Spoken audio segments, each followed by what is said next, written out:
Assalamualaikum warahmatullahi wabarakatuh. Di sini saya akan mempresentasikan materi yang berjudul Bisnis Intelijen. Nama saya Nyairil Makfiro dengan NIM 192010-3010. Adapun subbab dari materi bisnis intelijen yaitu terdiri dari 1. Pengertian bisnis intelijen, 2. Sejarah tentang bisnis intelijen, 3. Tujuan bisnis intelijen, dan 4. Penerapan bisnis intelijen dalam berbagai bidang. Pengertian bisnis intelijen. Menurut Nadio Branon, bisnis intelijen merupakan kategori yang umum digunakan untuk aplikasi dan teknologi untuk mengumpulkan, menyimpan, menganalisa, dan menyediakan akses pada data agar dapat membantu pengguna dari kalangan perusahaan agar dapat mengambil keputusan dengan lebih baik dan tepat. Sejarah bisnis intelijen. Istilah bisnis intelijen atau BI pertama kali didengungkan pada tahun 1958 oleh seorang peneliti dari IBM yang bernama Hans Peter Lund dan mendefinisikan intelijen sebagai kemampuan dalam mengerti dan memahami suatu hubungan timbal balik antara fakta-fakta yang disajikan sedemikian rupa menjadi suatu landasan dalam bertindak untuk mencapai tujuan yang dikehendaki. Bisnis intelijen seperti yang kita ketahui pada saat ini bisa dikatakan sebagai hasil evolusi dari Decision Support System atau DSS yang dimulai sekitar tahun 1960 dan berkembang sampai tahun 1980-an. Sekitar tahun 1980-an, mulai dari DSS, EIS, Executive Information System, Data Warehouse, OLAP, dan Business Intelligence mulai menjadi perhatian dan menjadi suatu kesatuan sistem.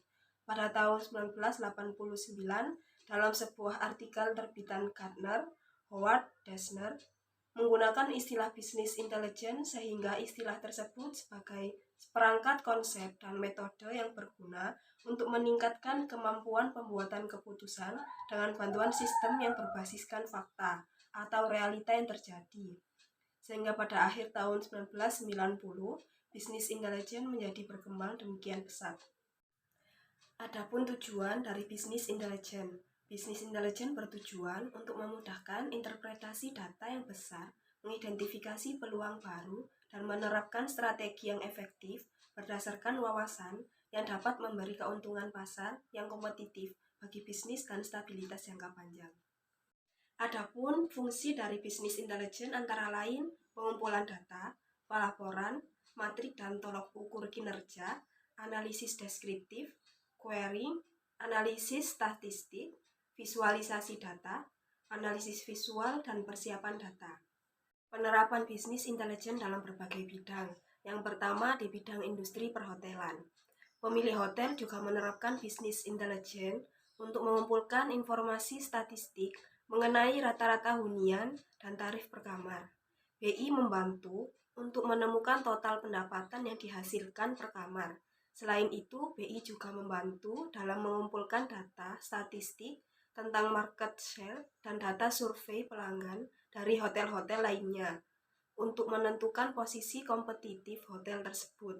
Dengan menganalisis tren ini, dapat membantu manajemen hotel untuk memberikan penawaran-penawaran kepada customer. 2. Di bidang industri perbankan. Penerapan bisnis intelijen dalam industri perbankan merupakan kunci sukses dalam efektivitas dan efisiensi perusahaan, terutama dalam kemampuan mendapatkan, mengelola, dan menganalisa data nasabah, produksi, jasa, dan kolega dalam jumlah yang besar. Contoh penerapan bisnis intelijen dalam industri perbankan antara lain seperti manajemen customer relationship, analisis customer credit, manajemen risiko, dan segmentasi pasar. Peran bisnis intelijen dalam aktivitas ini dapat memberikan layanan yang lebih personal kepada nasabah dan secara fundamental dapat meningkatkan kualitas pelayanan bank. Yang ketiga, pada industri retail. Penerapan bisnis intelijen atau BI dalam area CRM, BI dapat diaplikasikan pada supply chain management atau SCM. Dengan menerapkan SCM, manajemen perusahaan dapat mengefisiensikan kontrol terhadap persediaan dan proses pembelian kepada pemasok. Data yang diperoleh pada proses pembelian dan persediaan dapat memberikan berbagai macam insight yang cukup komprehensif terhadap dinamika dalam rantai persediaan. Penerapan data warehouse pada SCM dapat membantu pihak manajemen untuk menganalisis kinerja pemasok, mengontrol tingkat persediaan, safety stock, lot size, dan lead time analysis, pergerakan produk, peramalan, permintaan, dan lain-lain. Yang keempat, pendidikan. Penerapan bisnis intelligence pada industri pendidikan dapat dilakukan pada proses penerimaan mahasiswa baru, manajemen pengajaran, dan lain-lain. Selain dapat digunakan dalam proses penerimaan mahasiswa, penerapan data mining dapat dilakukan untuk mendukung manajemen pengajaran. Setiap universitas mengelola nilai mahasiswa dalam jumlah besar dari berbagai fakultas yang berbeda-beda. Dengan adanya penerapan data warehouse dan menganalisa data tersebut dengan menggunakan berbagai teknik data mining, pihak pengelola fakultas dapat mengeksploitasi berbagai informasi tersembunyi dan dapat melakukan peramalan dan analisis, sehingga pengelola fakultas dapat menggunakannya untuk meningkatkan kualitas pengajaran dan pengetahuan. Yang kelima, di bidang kesehatan.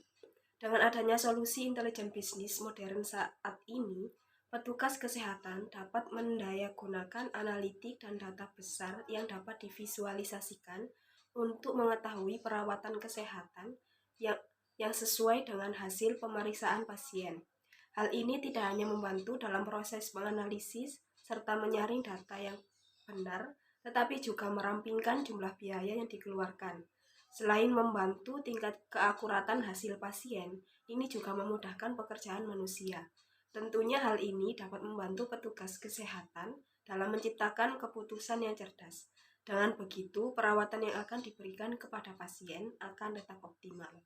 Demikian presentasi yang dapat saya sampaikan. Mohon maaf bila ada salah kata. Terima kasih. Wassalamualaikum warahmatullahi wabarakatuh.